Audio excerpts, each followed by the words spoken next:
different than I thought, a little bit. Yeah, emotional, I guess, is the word. Exciting, obviously. I think the shock is starting to settle down, and now it's kind of exciting and awesome.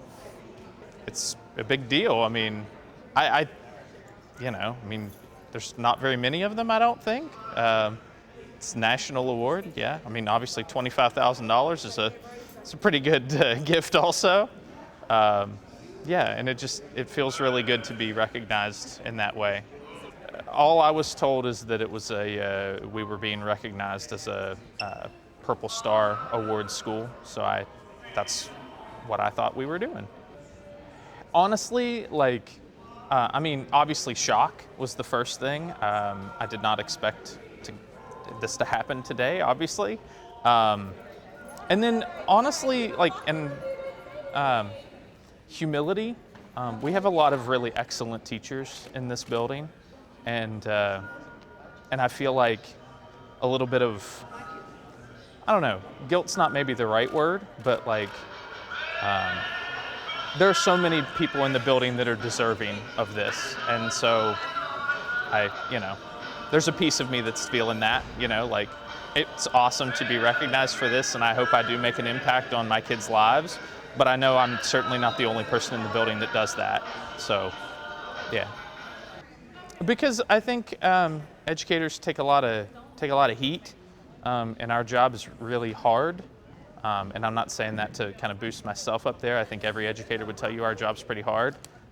You're part, obviously, instructor, you're part parent, you're part friend, you're part that person kids can share stuff with and bounce stuff off of you, your career counselor. There's a lot of hats you have to wear, and I think it's important for anytime we can recognize teachers, I think that's a good thing, because we want to not only support the ones that are in the field, but I think encourage more young people to come into that field. As they mentioned, I think briefly, I'm a second career teacher. I was an engineer before I was a teacher. I feel like as a second career teacher, I have maybe a little bit of a different perspective on kind of what the job is, in terms of it's not just about making sure we get through all of our content. Obviously that's important, but it's about kind of setting these kids on the right path and kind of helping guide them to the future that is best for them, and helping them figure out what that is for them.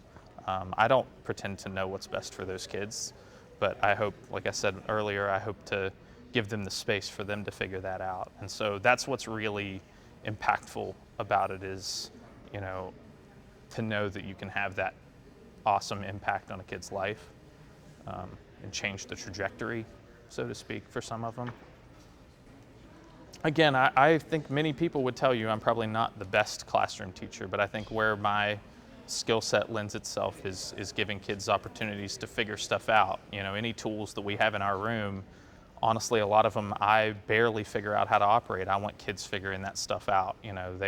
I want them to take ownership of that stuff. I want them doing maintenance on equipment, because it's not specifically about learning any specific task. It's about them feeling the confidence to explore and figure stuff out and figure out how things work.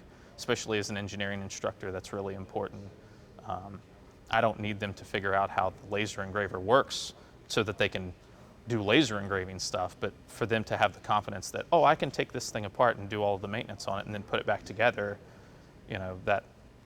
they can, then the next piece of equipment, whatever that is, they can figure that out and have the confidence to do that. I was an engineer. I worked as my bachelor's is in mechanical engineering. I did some work while I was in school, and wasn't really super thrilled with the work I was doing. It was okay, but it wasn't really what I thought it was going to be.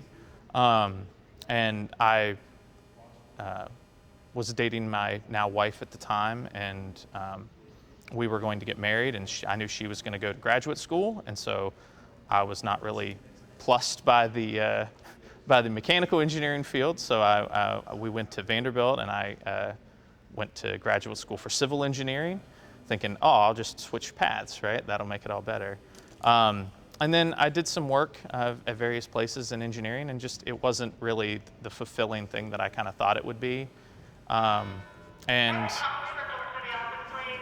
we went through, I went through this program called Transition to Teach through the Department of Education, and that kind of put me right in a classroom, kind of right away. I had to pass practice tests and all that, but I got right in the classroom right away. I had a mentor that would meet with me pretty regular, and yeah, I spent those first couple years kind of figuring it out. Taught for about 3 years at that point, and then got a little bit cold feet. I thought, if I don't go back to engineering now, I can never, like somebody hiring a fairly fresh engineer that's 26, that's one thing. But if I'm 36 or 38 like I am now, probably they're not going to want to hire somebody with only 1 or 2 years of engineering experience, right? So I went back to engineering for a year, and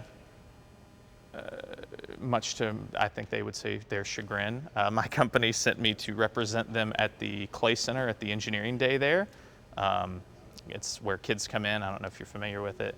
But when I was there, the excitement and seeing the kids and talking to them, it cemented in my head, like, this is where I want to be, like teaching kids, making that impact. And so I came back, and I've been teaching ever since. So. Yeah, I mean, obviously everybody I've worked with has been an inspiration in one way or another. I should probably call out a couple people that I worked with very early on. Obviously, not obvious to anybody, I guess, but I worked with Mr. Barth when he was still an art teacher. We worked together, and that's where our friendship kind of started, was when we were working together out at Herbert Hoover. But yeah, and probably I guess some of my biggest influences and inspirations were at Herbert Hoover when I was first starting. I was really blessed to be in a hallway between Denise Agee and Steve Canterbury. They were both teachers, both math teachers. I was just a math teacher to start. That's all I taught at the time. And it was really helpful to be between those two, because Denise was very much like, everything was very organized. It was very much like, these are all of the things, all of the tasks you need to accomplish. These are all of the forms you have to fill out, all of this stuff. And I'll be honest, coming from engineering into education, I didn't realize how stressful and overwhelming it all is. There's so many different things you have to do that I was completely unaware of. And thankfully, I also had Steve there, who I kind of would tell, like, hey, this is a lot overwhelming. And he's like, do you know math? I was like, yeah, that's the one thing I do know. And he's like, shut your door and teach. That's what you're here to do.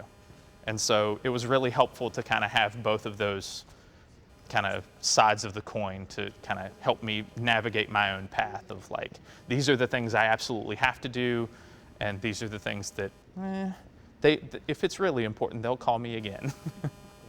Hi, I'm Adam Wolfe, and I'm a Milken Educator.